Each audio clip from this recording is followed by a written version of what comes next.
Oke, Mimin langsung lanjut ceritanya. Selamat mendengarkan, dan hidupkan imajinasi para tetua. Cerita pun dimulai. Kaisar Feng, aku ingin pil 1000 guntur ini. Nada bicara Dongfang Seng penuh ancaman. Persetan. Kaisar Feng melambaikan tangannya dan berkata, kalau kamu punya uang, silakan tawar saja. Kalau tidak punya uang, diam saja. Sial, apa kau benar-benar bosan hidup? Kata Dongfang Seng dengan marah. Hanya seorang pesolek, tak layak disebut-sebut, Kaisar Feng mencibir. Setelah Kaisar Feng selesai berbicara, dia mengalihkan pandangannya dan menatap Feng Xijing lagi. Saudara Xijing, apa kabar? Tanya Kaisar Feng. Tidak ada keintiman dalam suaranya, tetapi penuh dengan sarkasme dan ejekan. Kau tidak pantas memanggilku saudara. Feng Xijing tampak acuh tak acuh. Oh, Kaisar Feng tersenyum dan berkata, saudaraku tersayang, kau masih saja seperti ini. Setelah bergabung dengan istana Pangeran Yun, kau bahkan tidak peduli dengan keluargamu sendiri. Sudah kubilang sejak lama bahwa kau hanyalah orang yang tidak tahu berterima kasih. Paman dan bibimu bersikeras membesarkanmu. Kalau aku pasti sudah mengusirmu sejak lama. Hidup atau matimu, itu tidak ada hubungannya dengan keluarga Fengku. Feng Xijing mengepalkan tangannya dan langsung menjadi marah. Namun tangan Su Han yang hangat dan kuat mendarat di bahunya, membuat semua amarahnya sirna seketika. Jika kamu benar-benar tidak ingin kembali ke keluarga Feng, itu bukan hal yang mustahil. Suara Kaisar Feng terdengar lagi, asalkan kau mengembalikan 2 kali lipat dari apa yang telah kau makan, minum, dan gunakan untuk keluarga Feng selama bertahun-tahun. Langit masih luas dan burung-burung pun terbang bebas, kau boleh melakukan apapun yang kau mau. Sejauh yang saya ingat, saya selalu mencatat setiap kebaikan dan keburukan. Feng Xijing berkata, aku tentu akan membayar kembali apa yang aku berutang padamu. Saya khawatir kamu tidak bisa membayarnya kembali. Kaisar Feng menggelengkan kepalanya pelan. Tuan Su memang kaya, tapi kau tak lebih dari seekor anjing di sisinya. Istana Pangeran Yun bahkan tidak memberi gaji kepada utusan hutan, apalagi prajurit berzirah hitam biasa sepertimu. Katakan padaku, apa yang akan kau gunakan untuk membayarnya kembali? Bagaimana mungkin kau mampu? Mata Feng Xijing merah dan tubuhnya gemetar. Jika Su Han tidak memegang bahunya, dia mungkin sudah bergegas keluar kapan saja. Dari ekspresinya, dapat diketahui bahwa kebenciannya terhadap Kaisar Feng telah mencapai tingkat yang sulit dibayangkan oleh orang biasa. Oh, benar. Melihat Feng Xijing tidak berbicara, Kaisar Feng bertanya lagi, Siner sudah mati, tahukah kau? Tubuh Feng Xijing bergetar hebat. Sayang sekali tubuh seindah itu telah berubah menjadi tumpukan tulang kering. Kaisar Feng menggelengkan kepalanya. Bangsat, Kaisar Feng, kau bajingan. Feng Xijing akhirnya meraung marah. Apakah kamu menyesal tidak mendapatkannya? Feng Tianzi tersenyum tipis dan berkata, mau bagaimana lagi? Dunia kultivator terkadang seperti dunia manusia biasa. Wanita akan jatuh cinta pada siapapun yang kaya dan berkuasa. Kalau tidak, Siner tidak akan meninggalkanmu sejak awal, kan? Jika kau bergabung dengan istana Pangeran Yun lebih awal, dia mungkin akan mengikutimu. Aku akan membunuhmu. Dahi Feng Xijing dipenuhi urat-urat. Sudahlah. Feng Tianzi melambaikan tangannya, ini pelelangan, bukan tempat bagimu untuk membalas dendam, jadi sebaiknya kau tidak membuang waktu sedikit pun. Haha, ternyata ini adalah drama yang kejam. Suara Dongfang Seng terdengar, yang satu anak terlantar dari keluarga Feng, dan yang satunya lagi putra kepala keluarga Feng. Aku tidak begitu mengerti apa yang kau lakukan. Dengan kecerdasanmu, wajar saja jika kamu tidak bisa memahaminya. Feng Tianzi berkata, sudah 2,5 miliar. Apa kau masih ingin memperebutkan pil 1000 guntur ini? Sekalipun aku memberikannya padamu, kau takkan bisa menggunakannya. Dongfang Seng mendengus dingin. Jelas saja dia tidak berniat meneruskan pertarungan. Pemimpin Sekte Sentian berkata jika pil 1000 guntur bernilai lebih dari 2,5 miliar, tidak perlu lagi ada perebutan. Harga ini telah melampaui nilai pil 1000 guntur itu sendiri. Kalau begitu, aku akan dengan senang hati menerimanya.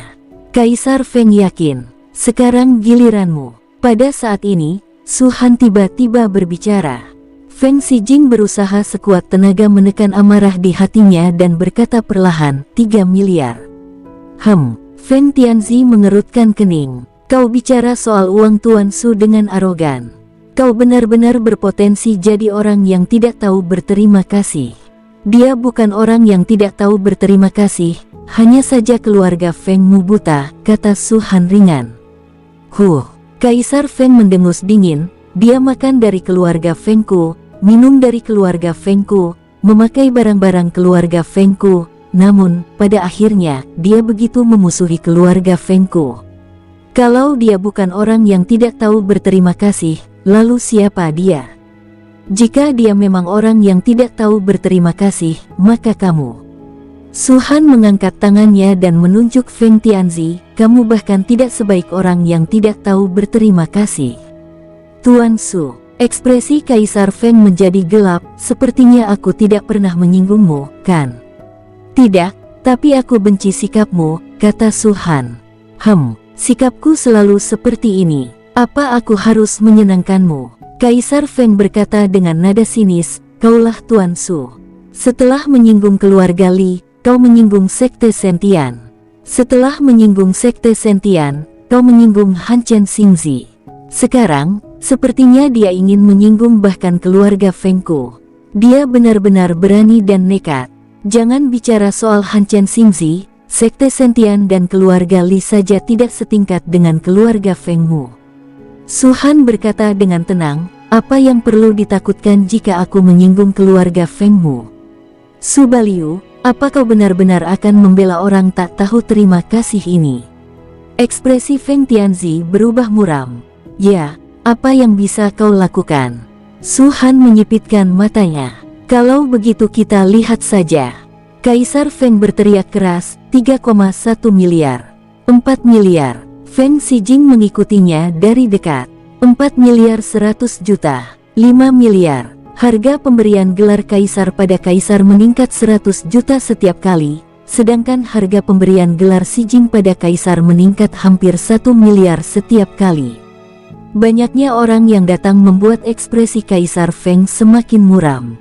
Feng Xijing, kamu hanya menghabiskan uang orang lain, kata Kaisar Feng. 5 miliar untuk pertama kalinya, apakah ada yang mau menaikkan harganya lebih lanjut? Kali ini suara itu bukan berasal dari wanita tua itu, melainkan dari Su Han.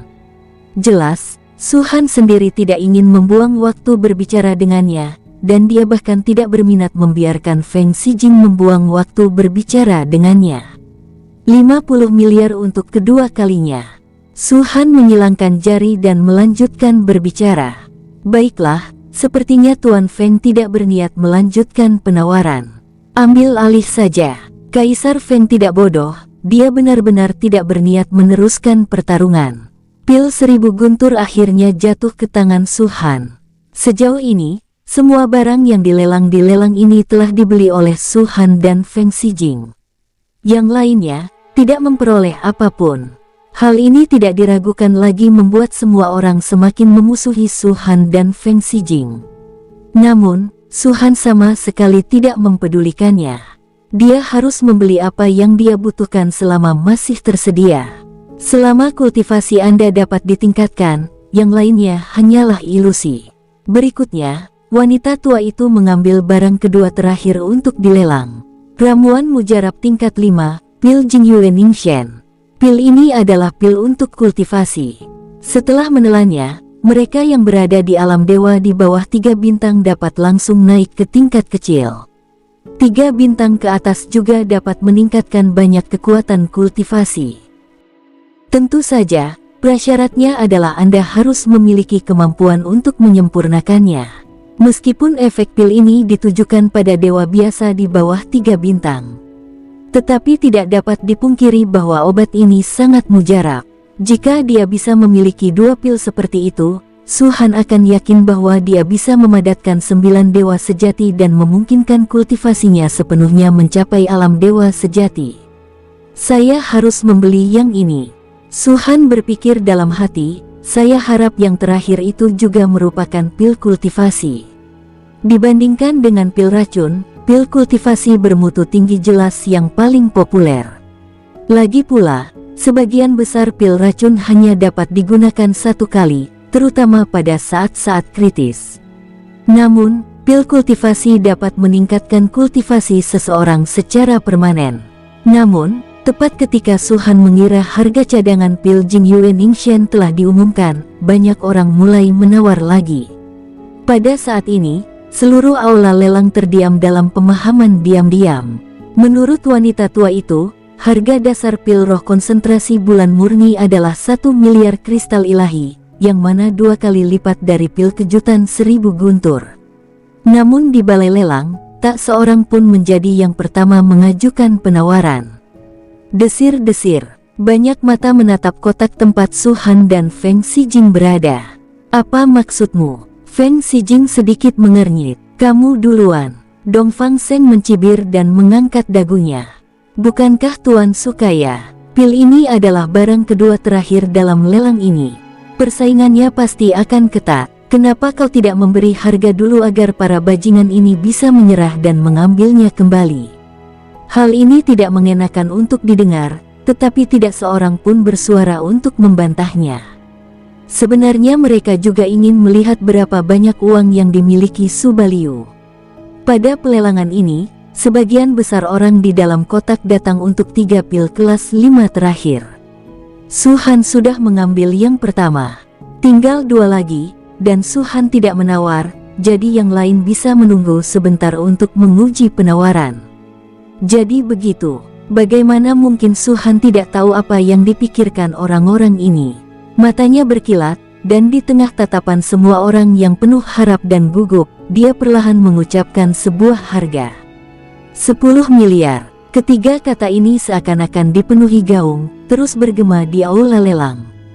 Hampir semua orang tubuhnya bergetar hebat, dan wajah mereka tiba-tiba berubah jelek.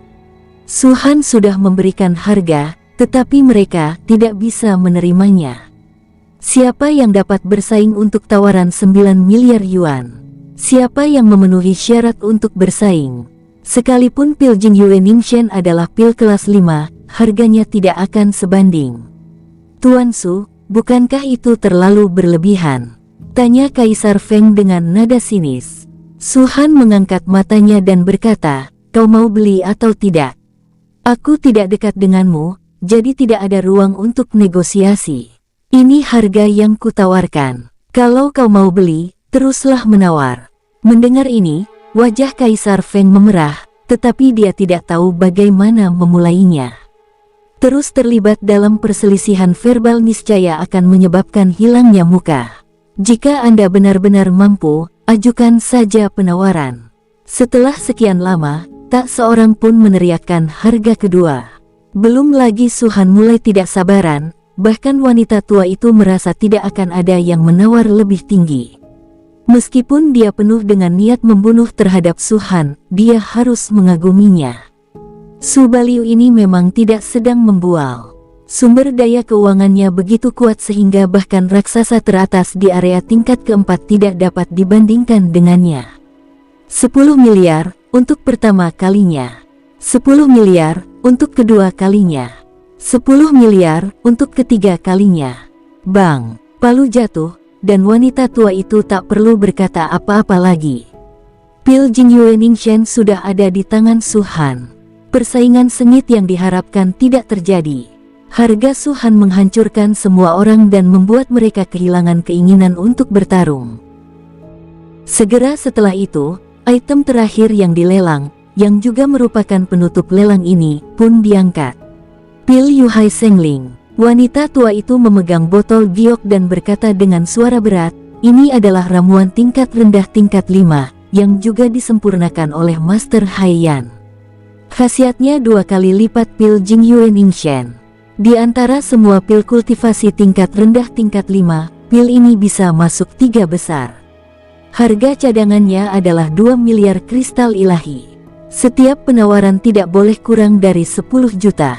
Begitu kata-kata ini diucapkan, senyum langsung muncul di bibir Su Han. Ini benar-benar pil untuk kultivasi. Terlebih lagi, khasiat pil Yuhai Sengling 2 kali lipat dari pil Jing Yue Ningshen. Kalau begitu, asal aku mendapatkan pil Yuhai Sengling, tak akan ada masalah dalam menerobos ke alam dewa sejati. Semuanya, mari kita mulai, kata Su Han sambil tersenyum. Apa, kau tidak berencana menawar lagi? Dongfang Seng menghela napas lega. Tentu saja aku harus menawar. Su Han tersenyum dan berkata, tapi aku harus memberimu beberapa kesempatan untuk bicara. Kalau tidak, bukankah akan sia-sia membeli kotak tempat ini? Anda, Dongfang Seng hampir muntah darah. Segel Si Jing. Pada saat ini, suara Kaisar Feng tiba-tiba terdengar, pil ini akan sangat berguna bagi para ahli dari keluarga Fengku. Mereka bahkan dapat menggunakannya untuk memasuki alam dewa yang mendalam. Sederhananya, ini hanya menyangkut satu orang, tetapi lebih luas lagi, ini menyangkut seluruh keluarga Feng. Mengapa kau tidak membujuk Tuan Su agar lebih menahan diri dan melepaskan pil Yuhai Sengling ini? Bagaimana? Mendengar ini, Feng Si Jing tak kuasa menahan tawa. Maaf, apapun keputusan tuanku adalah urusannya, aku tak berhak ikut campur. Pada saat yang sama, apapun yang terjadi pada keluarga Feng tidak ada hubungannya denganku, Feng Si Jing. Kau tidak pernah menganggapku anggota keluarga Feng, jadi aku akan mundur dari keluarga Feng. Ekspresi Kaisar Feng menjadi gelap. Feng Si Jing, apa aku benar-benar memberimu muka? Apa kau tidak berpikir matang-matang? Kalau bukan karena keluarga Feng, apa kau masih hidup sekarang? Aku khawatir kau pasti sudah mati kelaparan di tempat sampah. Bagaimanapun keluarga Feng memperlakukanmu, setidaknya mereka membesarkanmu hingga dewasa. Beginikah caramu membalas budi mereka? Kata-kata ini penuh dengan nada menebar perselisihan, dan jelas-jelas ditujukan kepada Su Han, yang berharap untuk mengasingkan hubungan antara Su Han dan Feng Si Jing. Memang benar keluarga Feng yang membesarkanku, tapi aku sudah berjanji akan membayar kembali utangku padamu, kata Feng Si Jing. Kentut. Kaisar Feng melambaikan tangannya dan berkata, sekarang, saatnya bagimu untuk membayar utangmu. Selama kau bisa membujuk Su Baliu untuk tidak berpartisipasi dalam pelelangan ini, aku, Kaisar Feng, yang akan mengambil keputusan, dan kau telah membalas kebaikan keluarga Feng. Mata Feng Si Jing berbinar, kau bisa mengatakan itu sudah cukup untuk membuktikan bahwa ramuan ini memang sangat penting bagi keluarga Feng. Terus kenapa? Kaisar Feng mendengus dingin. Mereka benar-benar takut pada Su Han. Harga penawaran yang seringkali mencapai puluhan miliar bahkan ratusan miliar sama sekali tidak memberi mereka peluang. Rencana sebelum datang ke sini benar-benar kacau, dan untuk sesaat, saya tidak dapat bereaksi sama sekali. Membujuk Su Han agar tidak berpartisipasi dalam pelelangan adalah harapan terakhir Feng Tianzi. Selama Su Han tidak terlibat, dia pasti akan mendapatkan pil Yuhai Sengling. Kaisar, pada saat ini, Su Han tiba-tiba berkata, berapa banyak uang yang dihabiskan Feng Si Jing untuk makanan dan minuman di keluarga Fengmu selama bertahun-tahun, jika dihitung dalam bentuk kristal dewa? Feng Tianzi tertegun sejenak, saya belum menghitungnya, tetapi perhitungan kasar menunjukkan bahwa jumlahnya pasti lebih dari 100 juta kristal ilahi. Kamu bicara omong kosong, aku. Feng Si Jing hendak segera membantah. Dia sendiri menyimpan catatan yang jelas tentang setiap akun. Belum lagi ratusan juta kristal ilahi, jumlah totalnya mungkin bahkan tidak mencapai beberapa juta. Namun, Su Han melambaikan tangannya dan menyela kata-kata Feng Si Jing. Apa yang kamu katakan tidak ada gunanya. Su Han menunjuk Feng Si Jing dan berkata, ada begitu banyak orang yang menonton. Apapun yang dia katakan adalah harga yang harus dibayar. Mengerti? Aku mengerti. Feng Si Jing menarik napas. Kamu bilang 100 juta, berarti jumlahnya lebih dari 100 juta. Su Han berbalik dan berkata kepada Feng Tianzi, aku akan mengembalikan 2 kali lipat, yang berarti 200 juta kristal ilahi. Tapi jumlah ini jelas bukan apa-apa bagi Feng Xijing. Jika aku benar-benar memberimu 200 juta, itu akan dianggap tidak sopan. Baiklah, setelah lelang selesai, aku akan memberimu 500 juta kristal dewa sebagai tanda terima kasihku kepada Feng Xijing dan untuk melunasi hutang keluargamu, Feng. Kau membantunya membayarnya kembali. Kaisar Feng dipenuhi rasa iri. Tuan Su, Anda harus memikirkannya matang-matang. 500 juta kristal ilahi bukanlah jumlah yang sedikit. Dia, Feng Xijing, bisa menjadi serigala yang tidak tahu berterima kasih di keluarga Feng saya dulu, dan dia bisa terus menjadi serigala yang tidak tahu berterima kasih di tangan Anda. Jangan biarkan dia digigit dan salahkan saya karena tidak memperingatkan Anda. Saya tidak membantunya membayarnya, dia sendiri yang membayarnya. Su Han menggelengkan kepalanya pelan. Keluarga Fengmu buta, tapi aku, Su Baliu, tidak. Bagaimana mungkin aku melewatkan seorang jenius tak tertandingi seperti Feng Xijing? Dia anggota pasukan Zirah Hitam, bukan anak buahku.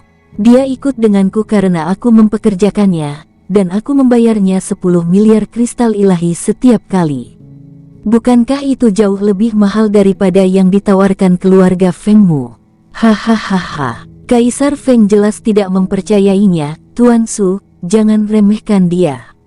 Apa dia bernilai 10 miliar? Hanya berdasarkan fakta bahwa dia mampu menerobos dari alam dewa virtual bintang 2 ke alam dewa sejati bintang 2 dalam 2 bulan, Feng Xijingnya bernilai 10 miliar. Kata Su Han ringan. Apa? Menerobos ranah utama dalam waktu 2 bulan. Dari alam dewa virtual bintang 2 ke alam dewa sejati bintang 2. Bagaimana ini mungkin? Aku tidak percaya. Sebelum Feng Tianzi sempat berbicara, orang lain di aula lelang berseru kaget. Untuk pertama kalinya, Feng Xijing merasakan perasaan diawasi oleh banyak orang. Benar atau tidaknya hal ini, Anda, Kaisar Feng, yang paling tahu, kan? Su Han menatap Feng Tianzi lagi. Feng Xijing baru bergabung dengan pasukan Zirah Hitam selama 2 atau 3 tahun.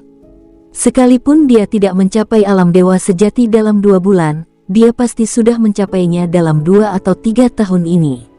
Apakah menurutmu kecepatan kultivasi ini sepadan dengan 10 miliar? Kaisar Feng menatap Feng Xijing, dengan niat membunuh terpancar di matanya.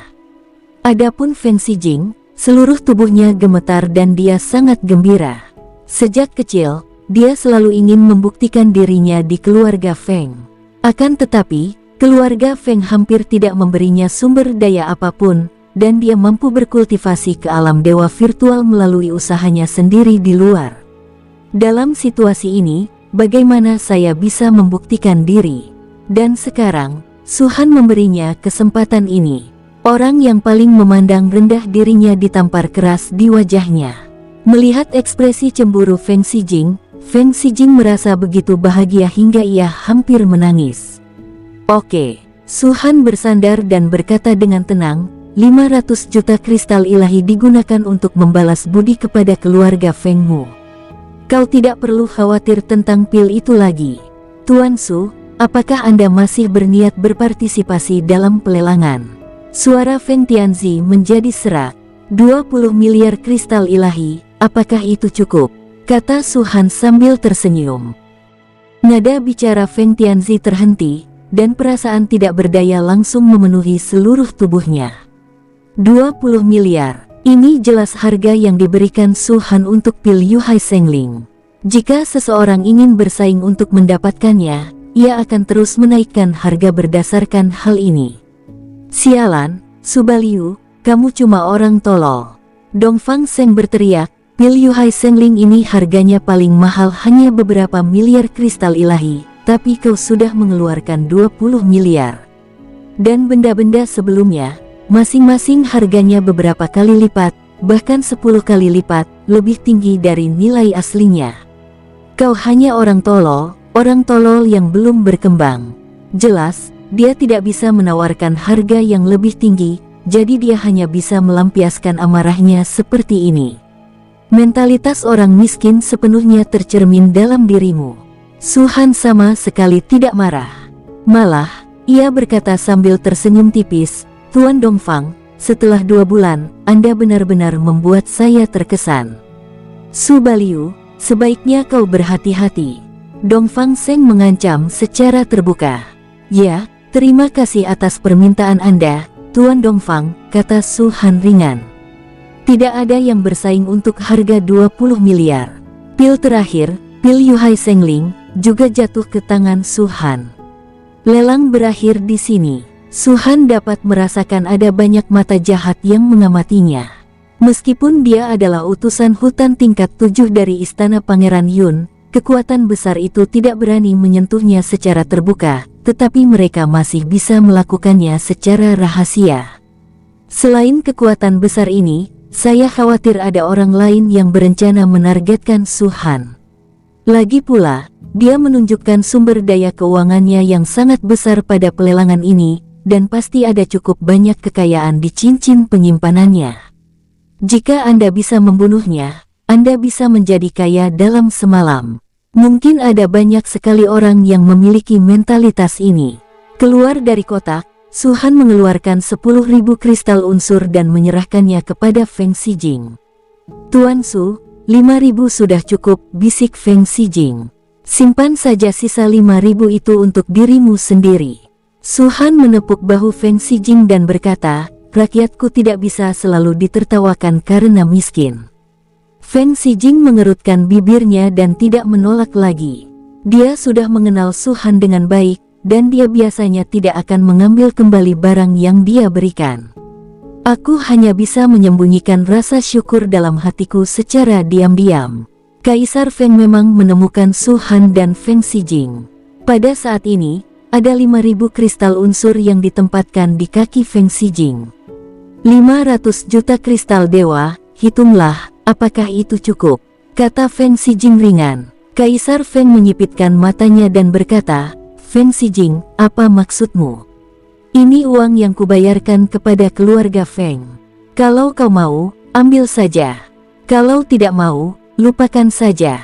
Feng Xijing melirik Feng Tianzi, lalu berbalik dan berjalan pergi bersama Su Han. "Bajingan!" Kaisar Feng mengepalkan tinjunya. Dulu, dialah satu-satunya yang mempermalukan Feng Xijing, tetapi hari ini, dialah yang dipermalukan. Di tengah tatapan membunuh, Su Han meninggalkan rumah lelang keluarga Li. "Kita langsung menuju susunan teleportasi," ucap Su Han. Adapun susunan teleportasi di 7 area utama, selama tidak berada dalam wilayah kekuatan utama, 80% diantaranya dibangun oleh Star Alliance. Bagaimanapun, ini adalah bisnis yang sangat menguntungkan. Kota Qingyue bukan milik keluarga Li, ataupun kekuatan lainnya. Susunan teleportasi di sini secara alami dibangun oleh Star Alliance dan juga dijaga oleh orang-orang dari Star Alliance. Tidak ada susunan teleportasi langsung ke kota kekacauan. Jika Anda ingin memasuki kota kekacauan, Anda harus terlebih dahulu memasuki kota terdekat dan kemudian berjalan kaki. Namun, tepat ketika Su Han hendak pergi ke kota kekacauan, batu kristal transmisi suara yang diberikan kepadanya oleh Ye Liu Chen, keturunan Kaisar Yun, tiba-tiba mulai berkedip. Su Han mengeluarkannya dan memindainya dengan pikirannya. Suara Ye Liu Chen bergema di benaknya. "Saudara Su, pertempuran untuk jalur harta karun akan dimulai dalam 3 bulan. Lokasinya ada di area tingkat 4, di pegunungan Tairuo. Seseorang akan menjemputmu saat kamu tiba. Jika memungkinkan, saya harap saudara Su bisa datang lebih awal dan tidak melewatkannya." Setelah menyimpan kristal transmisi suara, alis Su Han perlahan berkerut. 3 bulan kemudian, gumamnya. Kali ini bentrok dengan waktu perdagangan obat-obatan di kota kekacauan. Yang terakhir, juga 3 bulan kemudian. Yah, lagi pula, aku sudah berjanji padanya dan menerima tunjangannya. Tidak ada salahnya untuk pergi dan melihatnya. Mata Su Han berbinar. Kebetulan aku mendapat untung besar di lelang keluarga Li kali ini. Setidaknya sebelum pertarungan memperebutkan harta karun dimulai, tak diragukan lagi aku akan mampu menembus alam dewa virtual bintang 7. Itu pil roh bulan murni dan pil roh kenaikan laut giok. Aku tidak bisa memurnikannya sendiri. Kalau tidak, aku bisa menelan kedua pil ini di cincin Sumi Putra Suci dan menerobos ke alam dewa sejati dalam sekali tebas. Su-Han jelas tidak bisa memurnikan ramuan tingkat 5. Bahkan ramuan tingkat atas dan superior tingkat 4 yang pernah dibelinya sebelumnya membutuhkan banyak waktu. Terlebih lagi, ini berada di bawah premis teknik Kaisar Naga. Jika bukan karena seni bela diri yang mengguncang dunia dan kuat ini, Su-Han mungkin tidak akan mampu memurnikan ramuan kelas 4. Setelah aku memadatkan dewa sejati dan mencapai alam dewa sejati, seorang kultivator alam ilahi bintang 1 pasti bukan lawanku. Aku bisa membunuh mereka dengan sekali jentikan tangan. Su-Han menyipitkan matanya, aku menantikannya. Tapi sayangnya, aku khawatir itu tidak akan mungkin terjadi sebelum pertarungan harta karun. Apakah kamu yakin ingin mulai berteleportasi? Pada saat ini, suara penjaga susunan teleportasi terdengar. Tidak, saya mengubah tujuan saya. Su-Han tersenyum tipis, aku akan pergi ke pegunungan Tairuo. Pegunungan Tera, kalian berdua. Penjaga itu memandang Su-Han dan Feng Xijing dan berkata, meskipun kalian berdua berasal dari istana Pangeran Yun, ada binatang dewa tingkat atas tingkat 4 di pegunungan Tairuo. Orang-orang pergi ke sana sepanjang tahun, dan orang-orang mati di sana sepanjang tahun. Dengan tingkat kultivasi kalian, sebaiknya kalian bersiap sepenuhnya. Belum terlambat untuk pergi ke sana nanti. Terima kasih sudah mengingatkan, tapi kami sudah siap, kata Su-Han. Baiklah. Kalau begitu saya akan mengubah tujuan saya, kata penjaga itu. Itu benar. Su-Han sepertinya teringat sesuatu dan tiba-tiba bertanya, maaf, Tuan, apakah membunuh diperbolehkan di sini? Tidak. Penjaga itu segera mengangkat kepalanya dan berkata, meskipun kota Qingyue tidak berada di bawah yurisdiksi kekuatan manapun, kota ini tetap makmur. Jika ada dendam, bisa diselesaikan di luar kota. Perkelahian tidak diperbolehkan di dalam kota. Tidak apa-apa kalau kau tidak mengatakannya, kata Su-Han. Maaf, saya tidak bisa melakukan itu. Ekspresi penjaga itu berubah dingin. Bagaimana dengan ini? Su-Han mengeluarkan cincin penyimpanan yang berisi 100.000 kristal ilahi. Dari segi jumlah kristal ilahi saja, ini hampir semua yang ia miliki. Penjaga itu mengambil cincin penyimpanan dan matanya berbinar. Kalian semua sudah bekerja keras di sini sepanjang tahun. Anggap saja aku mentraktir kalian teh, kata Su-Han sambil tersenyum. Ekspresi wajah penjaga itu melunak. Dia terdiam sejenak, lalu berkata, Tuan, bolehkah saya bertanya, siapa yang ingin Anda bunuh? Dia bukan orang yang mulia, kamu tidak perlu khawatir. Su-Han berkata, lagi pula, akulah yang membunuhnya. Ini tidak ada hubungannya denganmu. Jika para petinggi benar-benar ingin menyelidiki, salahkan saja aku. Penjaga itu berpikir sejenak, lalu akhirnya berkata, susunan teleportasi akan segera diaktifkan. Tuan, silakan masuk cepat. Mata Su-Han berkilat. Pak, segel Xijing, ucap Feng Xijing segera merespon, bertepuk tangan, dan membuka mata ketiganya. Tidak ada orang kuat di rumah dagang Liu. Yang memiliki kultivasi tertinggi hanyalah dewa sejati bintang 5. Dalam setengah jam ke depan, tidak akan ada orang kuat di alam dewa yang datang. Feng Xijing menyampaikan pesan itu. Su-Han mengangkat sudut mulutnya, kamar dagang Liu ini agak terlalu percaya diri. Di tempat seperti ini, mereka hanya mengirim dewa sejati bintang 5 untuk melindunginya. Faktanya, bukan berarti kamar dagang Liu ceroboh. Mereka berasal dari tanah suci dan sangat kuat. Hampir tidak ada yang berani memanfaatkan mereka. Wow, dengan jentikan telapak tangannya, busur yin yang pun muncul. Segera setelah itu, di bawah tatapan terkejut para penjaga dan lainnya, aura Su-Han melonjak hebat. Pada suatu saat, Su-Han memegang busur di tangan kirinya, mengulurkan dua jari tangan kanannya, dan mulai menarik tali busur. Dan saat dia menariknya, anak panah emas dengan cepat mengembun. Para penjaga yang menjaga susunan teleportasi dapat dengan jelas merasakan aura mengerikan yang terpancar dari anak panah tersebut. Sekalipun tingkat kultivasi mereka setara dengan Su-Han, keduanya berada pada alam dewa semu bintang 5, panah ini tetap saja membuat mereka gemetar ketakutan. Tali busur ditarik, makin erat dan erat. Pada akhirnya, Su-Han tiba-tiba melepaskan tali busurnya, dan anak panah emas itu melesat keluar dalam sekejap mata dan menghilang dalam sekejap mata. Di sisi lain, rumah dagang Liu, manajer He masih duduk di sana, mendengarkan laporan bawahannya. Dia menghabiskan puluhan miliar kristal dewa di pelelangan keluarga Li. Tanya penjaga toko He dengan kaget.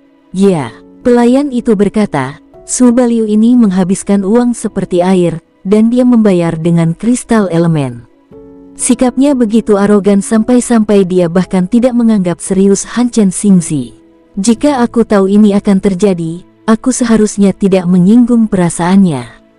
Penjaga toko He berkata, dia orang kaya yang bisa dengan mudah menghabiskan puluhan miliar kristal ilahi di pelelangan.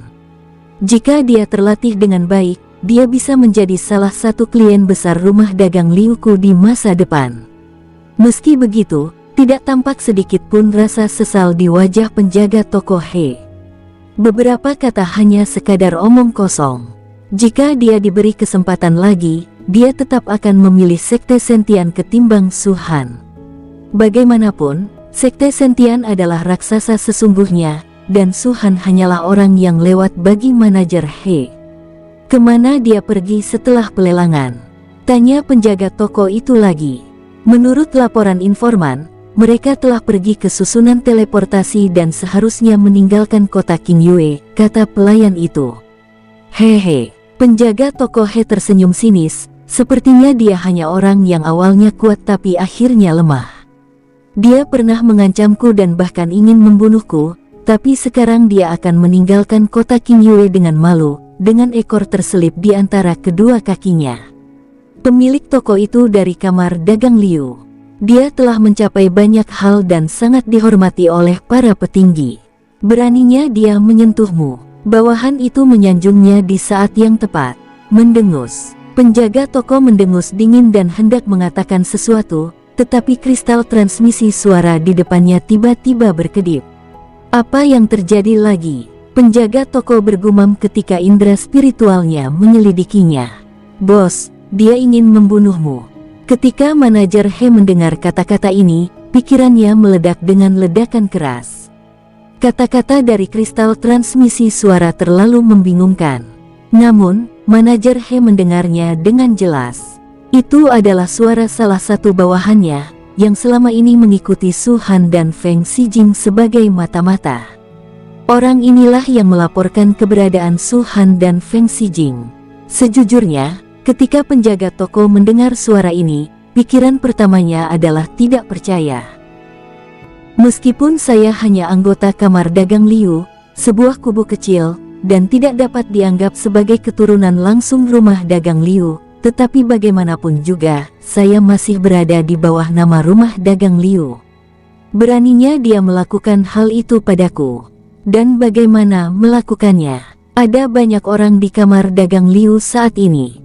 Beraninya dia ingin menyerangku di depan begitu banyak orang. Semua orang tahu bahwa dia adalah Su Baliu, utusan istana tingkat 7 dari istana Pangeran Yun. Kalau dia benar-benar menyerangku, terlepas aku hidup atau mati, kamar dagang Liu pasti tidak akan senang, kan? Apakah dia tidak pernah memikirkan semua ini? Akan tetapi, meskipun dia sangat tidak yakin, kelopak mata penjaga toko He langsung berkedut. Ada pula perasaan gelisah yang tak dapat dijelaskan yang dengan cepat menjalar dari hatinya. Di mana dia? Tanya manajer He. Tak terdengar suara apapun dari seberang sana, membuat hati manajer He mencelos lagi. Mati. Penjaga toko He sendiri adalah seorang pengusaha dan sangat cerdik. Dia segera membuat keputusan. Tuan Zhang, seseorang ingin membunuhku. Manajer He segera mengirim pesan. Bes. Saat berikutnya, seorang pria paruh baya muncul di depan manajer He. Segala sesuatu terjadi dalam waktu yang sangat singkat. Hampir sedetik setelah manajer He menerima pesan itu, pria paruh baya itu berdiri di depannya. Di antara alisnya, 5 bintang merah berkelap-kelip. Jelas sekali, dia adalah dewa sejati bintang 5 dari kamar dagang Liu. "Siapa yang ingin membunuhmu?" tanya pria paruh baya itu. "Siu." Sebelum manajer He dapat berbicara, sebuah panah emas kembali kepadanya. Anak panah itu sangat cepat, melewati dinding samping dan tampak memiliki mata, melesat langsung ke arah manajer He. Pada saat ini, ekspresi manajer He berubah drastis. Dia juga seorang kultivator, dan kultivator alam dewa virtual bintang 4. Namun di bawah panah ini, ia merasakan ketidakberdayaan yang mendalam. Mustahil untuk menolaknya sama sekali. Ada pula perasaan krisis yang luar biasa yang meledak hebat dari hatinya. "Tuan Zhang, selamatkan aku!" teriak penjaga toko He tanpa sadar. "Siu!" Pria paruh baya itu bergegas menghampiri manajer He dan mencoba menangkis anak panah itu. Namun saat ia berhadapan langsung dengan anak panah itu, ekspresinya berubah drastis. Tidak dapat menahannya, mustahil untuk memblokirnya sama sekali. Aura mengerikan pada anak panah itu benar-benar di luar jangkauannya, seorang dewa sejati bintang 5. Ia tahu betul bahwa meskipun ia mengerahkan seluruh kekuatannya, ia tak akan mampu menangkis anak panah itu. Lagi pula, jika Anda melawan secara langsung, Anda bahkan tidak akan mempunyai kesempatan untuk menghindar. Bukan saja manajer He yang akan mati, tetapi dia sendiri juga akan mati. Berdasarkan hal di atas, Tuan Sang yang bereaksi sangat cepat ini segera membuat keputusan yang paling tepat. "Siu." Kedatangan sosok itu membuat manajer He merasa lega, tetapi dia cepat-cepat menghindar ke samping. Manajer He membuka matanya lebar-lebar dan berdiri di sana dengan linglung. Dia menatap lelaki paruh baya itu dengan tak percaya, seolah bertanya, "Mengapa kamu pindah?" Secara kebetulan, lelaki paruh baya itu juga menatapnya dengan pandangan seolah-olah dia adalah orang mati. "Tidak." Manajer He tiba-tiba meraung dan berdiri. Anak panah itu sudah tepat di depannya, dan pupil matanya membesar tak terhingga. Hua hua hua. Sejumlah besar kekuatan kultivasi membentuk banyak pertahanan dan muncul di tubuh manajer He. Tapi kemudian, duar, duar, duar. Anak panah itu menembus semua pertahanan dengan kekuatan yang tak tertandingi, dan akhirnya menembus tepat ke tengah alis manajer He. Darah mengalir keluar dari antara kedua alisnya, mewarnai bintang yang awalnya merah menjadi merah darah. Penjaga toko He membelalakkan matanya dan perlahan-lahan bersandar ke belakang. Menjelang tertusuk anak panah, dia akhirnya mengerti mengapa Su Baliu mengatakan 20 juta dan bukan 15 juta. Dia akhirnya mengerti bagaimana Su Baliu akan membunuhnya. Namun, sudah terlambat untuk menyesal. Beng! Anak panah itu meledak, menyebabkan kepala manajer He, yang matanya masih terbuka setelah kematian, dan jiwanya meledak di aula kamar dagang Liu. Orang-orang di aula itu bahkan tidak tahu apa yang sedang terjadi. Baru setelah mereka melihat tubuh manajer He yang tanpa kepala, mereka mengerti. Seseorang membunuh manajer He. Huf, huf. Suara orang-orang yang menghirup udara dingin langsung terdengar di aula. Bagaimana dia bisa membunuh manajer He bahkan di bawah perlindungan dewa sejati bintang 5 yang kuat? Jenis kultivasi dan keberanian apa yang dimiliki pihak lain? Beraninya kau menyerang kamar dagang Liu, dasar bajingan. Pria paruh baya itu juga marah setelah dia bangun. Pada saat ini, di susunan teleportasi, Feng Xijing menyeka darah dari tangannya. "Tuan, semua mata-mata manajer He telah dieliminasi." "Bagus sekali." Su Han tersenyum tipis, "Kalau begitu, ayo pergi." "Baiklah." Feng Xijing mengangguk. Ia tidak bertanya apakah manajer He sudah meninggal atau belum, karena sebelumnya, ketika mata ketiganya terbuka dan ia meramalkan setengah jam berikutnya, ia sudah melihat bagaimana manajer He meninggal. Wow, susunan teleportasi mulai bekerja, dan kedua sosok itu menghilang. Tidak lama setelah mereka pergi, Tuan Zhang dari kamar dagang Liu muncul di sini. Ini Tuan Zhang, penjaga yang menjaga susunan teleportasi itu jelas mengenalnya. Siapa yang diteleportasi dari sini? Tanya Tuan Zhang dengan wajah serius. Penjaga itu tertegun sejenak. Tuan Zhang, pertanyaan Anda agak mendadak. Kami berjaga sepanjang hari, dan ada banyak sekali orang yang datang dan pergi. Bagaimana kami bisa memeriksa identitas semua orang? Apakah orang-orang dari istana Pangeran Yun telah diteleportasi dari sini? Tanya Tuan Zhang lagi. Baru saja pergi, kata penjaga itu. Apakah kalian pernah melihatnya beraksi? Tuan Zhang menatap mereka. Mendengar itu, mereka mengecilkan lehernya dan berkata, itu tidak benar. Mereka hanya berteleportasi dari sini. Benar-benar. Tuan Zhang perlahan melangkah maju dan bertanya, apakah Anda yakin? Penjaga itu mengerutkan kening. Tuan Zhang, apa maksud Anda? Kami adalah anggota Star Alliance.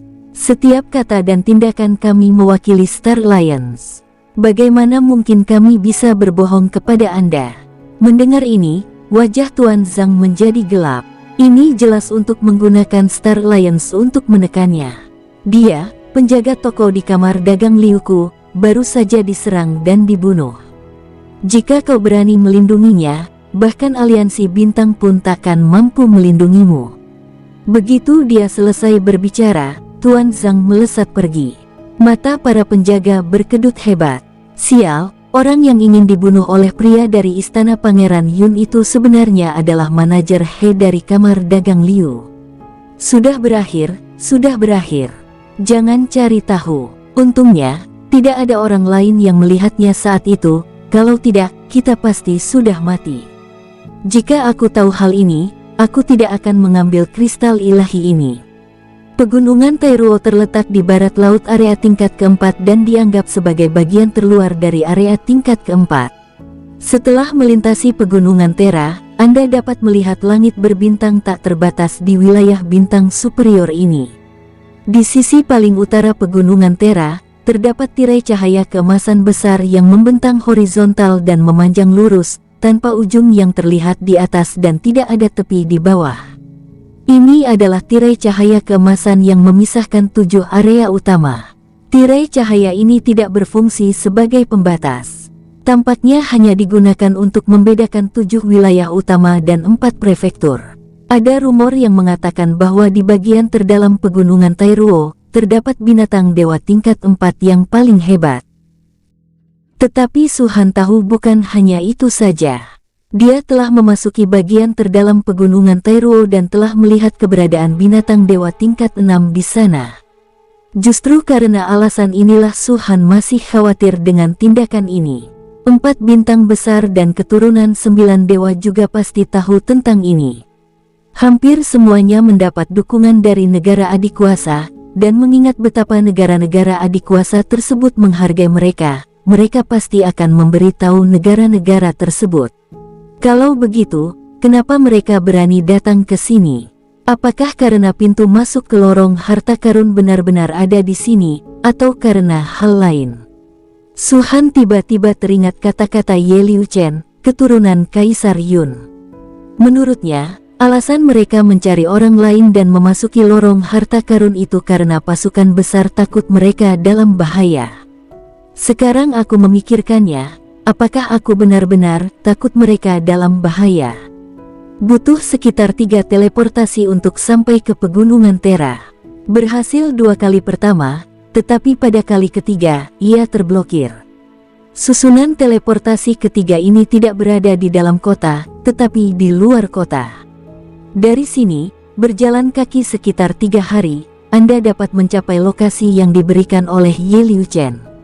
Namun, ketika Su Han dan Feng Xijing muncul, ada sejumlah besar sosok berdiri di kejauhan, menatap mereka dengan saksama. Ada seorang tuan di alam dewa, kata Feng Xijing segera. Su Han mengangkat matanya dan menatap banyak sosok. Mereka semua berpakaian hitam, dengan wajah tertutup, jadi mustahil untuk mengetahui identitas satu sama lain. Tetapi Su Han tahu siapa mereka bahkan hanya dengan sedikit berpikir. Dengan kesombongan Han Chen Xingzi, jika dia benar-benar ingin menyerang kita, dia tidak akan mengerahkan begitu banyak pasukan. Su Han berkata dengan tenang, jika memang begitu, maka kamu hanya punya dua identitas. Seseorang dari keluarga Li, atau seseorang dari sekte Sentian. Setelah kau mati, kau tentu akan tahu siapa kami. Seseorang berbicara dengan suara dingin. Su Han menunjuk lencana di dada kirinya dan berkata, aku adalah utusan Lin tingkat 7 dari Istana Yun, dan dia adalah prajurit berbaju zirah hitam dari Istana Yun. Apa kau yakin ingin bertindak? Siapa yang tahu siapa yang membunuhmu? Pria itu mengulurkan pisau panjangnya dan menunjuk Su Han, bahkan kau tidak tahu siapa kami. Hanya kau yang bisa menyentuhku. Su Han berkata dengan tenang, di mana alam ilahi? Kenapa dia belum keluar? Wung. Begitu dia selesai berbicara, sesosok ungu muncul dari kehampaan. Wajah dan identitasnya masih belum dapat dilihat, tetapi orang dapat melihat beberapa kerutan di area wajahnya yang tidak tertutup. Bintang-bintang di antara alisnya juga terhalang, dan tidak mungkin untuk mengetahui berapa jumlah bintangnya. Namun dari auranya, dapat dipastikan bahwa orang ini memang berada di alam dewa. Lebih dari satu. Feng Xijing diam-diam menyampaikan pesan, ada 3 aura dewa lainnya, yang masing-masing tersembunyi di barat laut, barat daya, dan timur laut, dan aura mereka semua lebih kuat daripada aura orang ini. Dari titik ini, kita dapat melihat pentingnya Feng Xijing. Bahkan Su Han sendiri tidak dapat mendeteksi keberadaan para dewa ini. Lagi pula, kultivasi mereka telah melampaui batas kekuatan tempur Su Han sendiri. Feng Xijing tidak hanya mampu merasakan semuanya, tetapi juga menentukan lokasi dan napas mereka secara tepat. Ini menunjukkan betapa dahsyatnya mata dewanya. Sepertinya kita sudah dikepung. Mereka sudah siap. Su Han menyipitkan matanya. Tuan Su, kita bukan tandingan mereka. Di antara orang-orang ini, mungkin ada dewa bintang 4. Mudah bagi mereka untuk menyentuh kita, bisik Feng Xijing. Kalau begitu, mari kita masuk ke cincin Sumi Putra Suci. Su Han mengangkat sudut mulutnya dan tersenyum kecil, lalu dia dan Feng Xijing menghilang. Melihat mereka menghilang, sosok berbaju ungu itu tak dapat menahan diri untuk menjerit kaget. Dia telah menunjukkan kekuatan tempur sebelumnya, menghalangi semua peluang bagi Su Han dan Feng Xijing. Selama mereka tidak bergerak miliaran mil jauhnya dalam sekejap, dia dapat dengan mudah menemukan mereka. Tapi sekarang, aura kedua orang itu lenyap seketika. Sepenuhnya, tanpa sisa apapun. Dengung-dengung-dengung. Saat dia terkejut, 3 sosok muncul dari kehampaan. Mereka semua berpakaian ungu, tertutup sepenuhnya, jelas tidak ingin mengungkapkan identitas mereka. Pergi begitu saja. Tidak, mereka berdua, satu di alam dewa sejati bintang 2 dan yang lainnya di alam dewa virtual bintang 5, tidak mungkin bergerak secepat itu. Ya, tak seorang pun di dunia ini yang berada di alam dewa virtual atau alam dewa sejati yang bisa lolos dari kepungan kami. Jadi, mereka menggunakan suatu cara untuk bersembunyi di sini. Kami telah menutup area seluas 1 juta mil. Jika mereka berani menyerang secara paksa, kami akan langsung mendeteksi mereka. Bagus. Hua. 4 dewa menyerang pada saat yang sama. Tirai cahaya besar menghalangi semua arah, bahkan susunan teleportasi terhalang, dan tidak seorang pun diizinkan masuk atau keluar. Dengan kekuatan keluarga Li atau sekte Sentian di area tingkat keempat, memang mudah untuk memblokir area seluas hanya 1 juta mil. Setelah melakukan semua ini, sosok berpakaian hitam lainnya perlahan mundur. Adapun keempat sosok berpakaian ungu, mereka menghilang ke dalam kehampaan. Pada saat yang sama, salah satu dari mereka berteriak, Su Baliu, aku tahu kau bersembunyi di sini. Selama kau mampu, kami akan menemanimu. Jika kau tidak muncul dalam 1000 tahun, kami akan kalah. Di cincin Sumeru Putra Suci. 1000 tahun. Feng Xijing mengerutkan kening. Bagaimana mungkin mereka berdua bisa bertahan di cincin Sumeru Putra Suci selama 1000 tahun? Tidak perlu khawatir, Su Han mencibir. Dia membalik telapak tangannya dan mengeluarkan kristal transmisi suara. Kristal transmisi suara ini berbeda dari kristal transmisi suara biasa dan tampaknya dibuat khusus. Batu kristal transmisi suara yang unik di istana Pangeran Yun. Feng Xijing berkata, "Tuan Su, barang ini tidak bisa dibeli. Apalagi prajurit berzirah hitam seperti saya, bahkan di antara anggota istana kekaisaran lainnya, mungkin tidak banyak yang mampu membelinya." "Ini yang diberikan Guru Suoying kepadaku." Su Han tersenyum. Guru Suoying. Feng Xijing tiba-tiba menyadari. Benar, Su Han berkata, barang ini sangat istimewa. Benda ini dapat digunakan untuk mengirimkan suara kepada orang lain sesuka hati, meskipun orang tersebut hanya memiliki kristal transmisi suara biasa. Ini khusus dibuat oleh orang-orang berpengaruh di Istana Yun. Bagaimana mungkin ini biasa saja? Tanya Feng Xijing. Serangan dari keluarga Li dan Sekte Sentian adalah sesuatu yang telah diantisipasi Su Han sejak lama. Suoying mengatakan bahwa kekuatan-kekuatan di 7 wilayah utama itu tidak mempunyai akar yang sah dan hanya dapat menggunakan cara-cara tercela ini. Su Han membunuh Lian. Prefektur Daming tidak bisa begitu saja bertindak, tetapi keluarga Li tidak akan pernah menerimanya. Belum lagi Sekte Sentian, Dongfang Seng, yang tidak pernah menderita kerugian, dihina seperti ini. Sekalipun pemimpin Sekte Sentian tahu bahwa ia seharusnya tidak menyinggung Su Han, jika Dongfang Seng benar-benar ingin mengerahkan sebagian kekuatan Sekte Sentian, ia, sebagai seorang ayah, mungkin akan menutup mata. Su Han tidak memiliki kemampuan untuk meramal masa depan, tetapi dia tahu bagaimana mempersiapkannya. Serangan dari keluarga Li dan Sekte Sentian adalah sesuatu yang telah diantisipasi Su Han sejak lama. Suoying mengatakan bahwa kekuatan-kekuatan di 7 wilayah utama itu tidak mempunyai akar yang sah dan hanya dapat menggunakan cara-cara tercela ini. Su Han membunuh Lian. Prefektur Daming tidak bisa begitu saja bertindak, tetapi keluarga Li tidak akan pernah menerimanya. Belum lagi Sekte Sentian. Dongfang Seng, yang tidak pernah menderita kerugian, dihina seperti ini. Sekalipun pemimpin Sekte Sentian tahu bahwa ia seharusnya tidak menyinggung Su Han, jika Dongfang Seng benar-benar ingin mengerahkan sebagian kekuatan Sekte Sentian, ia, sebagai seorang ayah, mungkin akan menutup mata.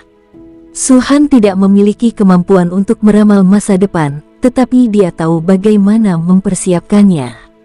Itulah sebabnya dia harus memberikan beberapa instruksi kepada 44 pasukan lapis baja hitam sebelumnya. Wow, kristal transmisi suara terbuka, dan Su Han bertanya, apakah Menteri Bian ada di sini? Ada jeda sebentar, lalu terdengar suara Bian Xiao dari dalam, Tuan Su, saya di sini. Apakah 44 korps lapis baja hitam sibuk akhir-akhir ini? Su Han bertanya sambil tersenyum. Tidak sibuk, Bian Xiao menjawab dengan sangat rapi. Setelah apa yang terjadi terakhir kali, dia benar-benar yakin pada Su Han. Berapa lama perjalanan dari rumah Pangeran Yun ke pegunungan Tairuo di area tingkat 4? Tanya Su Han lagi. Sekitar sebulan, paling lambat sebulan. Baiklah kalau begitu, Su Han berkata. 2 bulan kemudian, seluruh 44 divisi pasukan zirah hitam akan dikirim ke susunan teleportasi di cabang hutan Maple di pegunungan Tairuo untuk menjemput kita. Tuan Su, apakah Anda menemui masalah? Tanya Bian Xiao. Yah, sedikit masalah. Bagaimana kalau kita pergi ke sana sekarang? Tidak perlu, kita bisa berangkat dalam 2 bulan, kata Su Han. Baiklah, Tuan Su, saya harap Anda bersabar. Saya akan tiba di sini paling lama sebulan lagi. Aku tidak akan membiarkan kalian datang ke sini tanpa imbalan. Masing-masing dari kalian akan menerima 100 kristal elemen, yang setara dengan 10 juta kristal ilahi. Ini hadiah kalian untuk perjalanan ini. Apa yang kau bicarakan, Tuan Su? Bian Xiao terdengar sedikit tidak puas. Haha, sudahlah. Kita bahas saja nanti kalau sudah sampai di sini. Bagus. Menyingkirkan kristal transmisi suara, Su Han menatap Feng Xijing. Orang ini menatapnya dengan takjub. "Apa yang kamu lihat?" tanya Su Han sambil tersenyum. "Tuan Su, hebat sekali."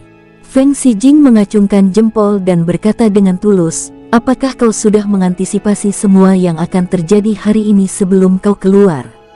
Itulah mengapa kau mampu menaklukkan 44 armor hitam di alun-alun." Su Han tersenyum dan tidak menjawab. Feng Xijing terkejut, dan bahkan merasa takut ketika memikirkannya dengan cermat. Rencana Su Han sungguh keji. "Meskipun kami tidak tahu apa yang akan terjadi saat ini, kami telah mengatur segalanya 3 bulan yang lalu. Bahkan semua yang terjadi selama periode ini mengikuti lintasannya.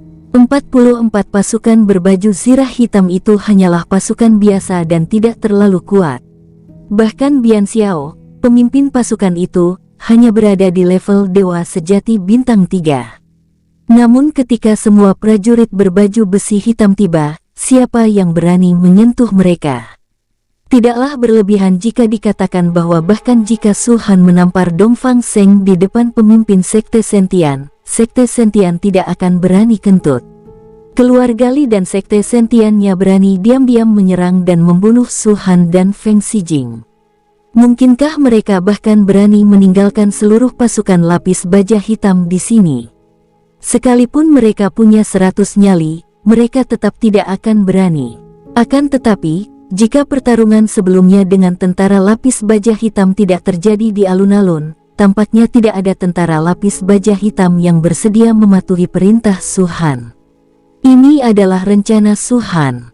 Terlalu kuat, terlalu dalam. Pikiran ini seperti kolam yang dalam, tak terbayangkan. Meskipun Feng Xijing dan Su Han memiliki hubungan yang sangat baik, ketika dia memikirkannya dengan cermat, dia merasa sedikit takut. "Jangan terlalu banyak berpikir, berlatihlah terlebih dahulu." Su Han berkata dengan tenang, "Kamu mendapatkan banyak sumber daya di pelelangan, dan aku juga bisa membuat terobosan. Saat kita keluar lagi, kekuatan kita akan meningkat ke level yang lebih tinggi." "Oke." Feng Xijing mengangguk penuh semangat. Waktu berlalu, dan dalam sekejap mata, setengah bulan telah berlalu di dunia luar. Cincin Sumeru Putra Suci berada di lembah kecil unik milik Su Han. Mata Su Han tiba-tiba terbuka. Buush! Saat matanya terbuka, pakaian putih yang dikenakannya tiba-tiba berkibar. Aura yang jauh lebih kuat dari sebelumnya meraung dan bergema di seluruh lembah.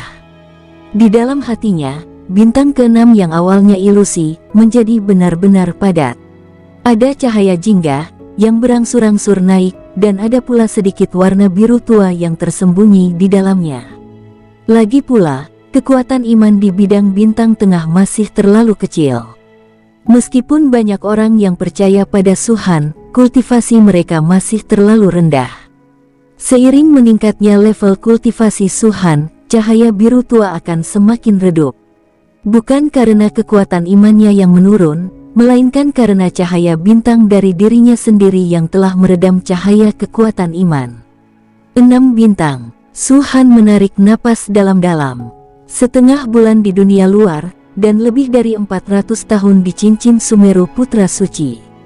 Tingkat kultivasi Su Han meningkat 1 bintang lagi, dan dia akhirnya mencapai alam dewa virtual bintang 6 dengan bantuan inti kristal dewa iblis. Terobosan dari 6 bintang ke 7 bintang tidak akan semudah itu. Pil Guyuan Tailing terlalu sulit untuk kuracik saat ini, gumam Su Han. Meskipun sulit untuk disempurnakan, pada akhirnya tetap dapat disempurnakan, hanya saja memerlukan waktu lebih lama. Namun, masih ada 2,5 bulan tersisa sebelum kedatangan Bian Xiao dan yang lainnya. Di cincin Sumeru Putra Suci, itu berarti sekitar 2000 tahun. Cukup untuk Su Han, tingkat kultivasimu masih rendah. Kalau tidak, ramuan tingkat 4 seharusnya mudah dimurnikan. Apakah orang-orang itu masih menunggu di luar? 1000 tahun. Hehe. Bahkan jika kamu tidak mengizinkan Bian Xiao dan yang lainnya datang, kamu bisa memberitahu Ye Liu Chen dan membawaku keluar. Tapi dia pasti akan curiga di mana aku bersembunyi. Aku tidak ingin dia tahu tentang ini. Mengambil napas dalam-dalam, Su Han menutup matanya lagi.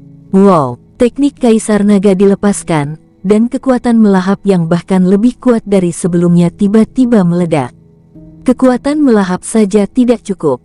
Apa yang paling ia butuhkan untuk pil tailing buyuan tingkat 4 yang paling unggul ini adalah kekuatan untuk memurnikannya.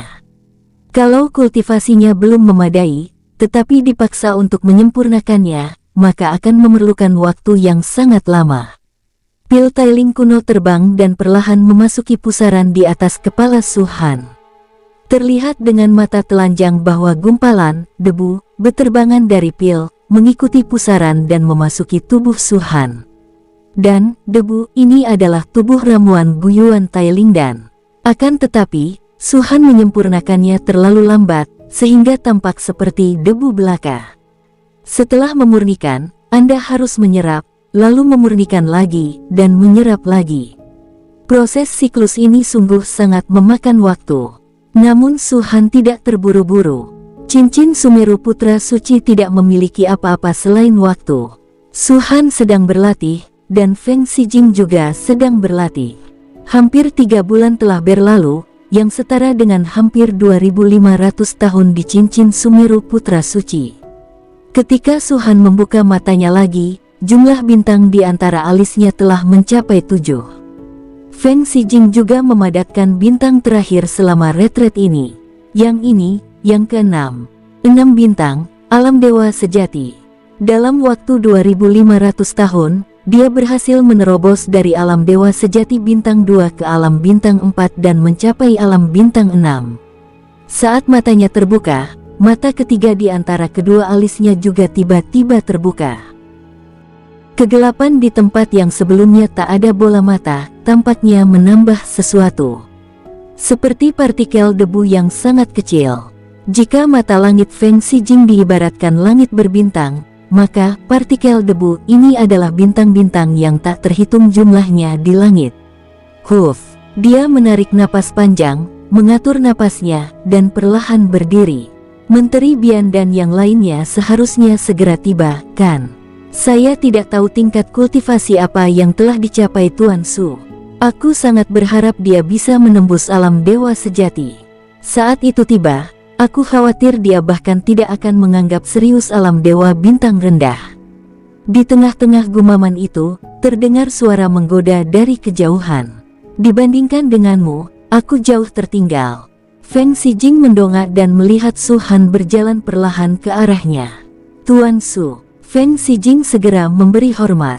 6 bintang. Su Han tertawa getir. Setelah lebih dari 2000 tahun, aku, yang berada di alam dewa virtual, baru mencapai bintang kedua, sementara kau, yang berada di alam dewa sejati, telah mencapai bintang keempat. Bagaimana mungkin aku tidak malu? Tuan Su, Anda bercanda. Feng Xijing merasa sedikit malu. Saya tentu senang kamu bisa menjadi lebih kuat dengan cepat. Su Han menatap Feng Xijing dan berkata dengan nada yang tidak bisa dijelaskan, ketika kau melampauiku, kau harus melindungiku. Hidup dan mati dikendalikan oleh Tuan Su, kata Feng Xijing dengan suara berat. Hehe. Su Han menggelengkan kepalanya dan tidak mengatakan apa-apa lagi. Kecepatan kultivasi Feng Xijing memang mengerikan. Meskipun ada bantuan dari Cincin Sumeru Putra Suci, tidak diragukan lagi bahwa jika orang lain, mustahil untuk mencapai tingkat ini hanya dalam 2000 tahun. Tentu saja, bagi dunia luar, itu hanya 3 bulan. Tuan Su juga telah mencapai alam dewa virtual bintang 7. Dengan kekuatan tempurmu, aku khawatir tak seorang pun di bawah alam dewa bisa menjadi lawanmu, kan? Feng Xijing menunjukkan rasa ingin tahunya. Su Han mengulurkan jarinya dan mengetuk pelan. Tuan Su, apa maksudmu? Feng Xijing bingung. 1 jari saja bisa membunuhnya, kata Su Han. Feng Xijing terkejut, Anda layak menjadi jenius luar biasa yang dihargai oleh 3 prefektur utama. Tuan Su, Anda menakjubkan dan tak tertandingi. Oke, kapan kamu belajar menyanjung? Su Han memelototinya. Feng Xijing terkekeh dan berpikir dalam hati, bukankah ini semua sejalan denganmu? Tindakan Su Han yang mengacungkan jarinya tadi membuat Feng Xijing merasa bahwa dia berpura-pura tenang. Meskipun sangat nyaman. Bisakah kau memberitahu di mana Bian Xiao dan yang lainnya? Tanya Su Han. Coba aku lihat. Feng Xijing mengangkat tangannya. Tepat saat dia hendak menggunakan mata langitnya, Su Han menghentikannya. Jangan melihat lagi, mereka sudah ada di sini. Di dunia luar, Bush. Sejuta mil jauhnya, langit dipenuhi debu, tanah bergemuruh, dan lebih dari 1000 unicorn bermata tiga mengamuk. Kemanapun dia lewat, semua sosok menjauh, tak seorang pun berani menghentikannya atau memperlihatkan rasa dendam. Selain sosok manusia yang duduk di atas unicorn bermata tiga, ada juga sejumlah besar bayangan hitam yang melesat melalui kehampaan dan meraung keluar. Momentumnya sungguh tak terlukiskan. Siapapun yang melihatnya pasti akan mundur. Mereka sedang menuju ke susunan teleportasi di cabang hutan Maple. Dan pada saat ini, di dalam kehampaan tempat susunan teleportasi berada, seseorang datang. Lihatlah pakaian mereka. Apakah mereka prajurit berbaju besi hitam dari istana Pangeran Yun? Apa yang mereka lakukan di sini? Keempat dewa yang kuat masih bersembunyi di kehampaan. Seperti kata mereka, mereka punya banyak waktu. Namun saat ini bukan lagi masalah waktu. 10.000 orang penuh, seluruh pasukan lapis baja hitam. Mungkinkah mereka di sini untuk menjemput Su Baliu dan dua lainnya? Kalau tidak, kenapa bisa begitu? Tempat ini begitu jauh dari istana Pangeran Yun, bagaimana mereka bisa mendapatkan berita ini? Istana Pangeran Yun memiliki kristal transmisi suara sendiri, dan banyak tokoh penting memilikinya. Tapi Su Baliu hanyalah utusan hutan tingkat 7 yang kecil. Meskipun kaya, dia tidak bisa membeli kristal transmisi suara bahkan dengan uang. Berdasarkan kata-kata ini saja, dapat dipastikan bahwa mereka berasal dari sekte Sentian, bukan keluarga Li. Karena orang-orang keluarga Li sudah lama mengetahui bahwa Su Han adalah murid Suo Ying. Dan mereka jelas tidak tahu apa yang harus dilakukan. Lencana di dada mereka membuktikan bahwa mereka adalah prajurit biasa dari divisi ke-44 pasukan lapis baja hitam. Mereka tak mampu menembus blokade kami. Tapi, mereka adalah tentara lapis baja hitam dari istana Pangeran Yun. Memangnya kenapa kalau tentara lapis baja hitam? Siapa yang tahu blokade ini dibuat oleh kita?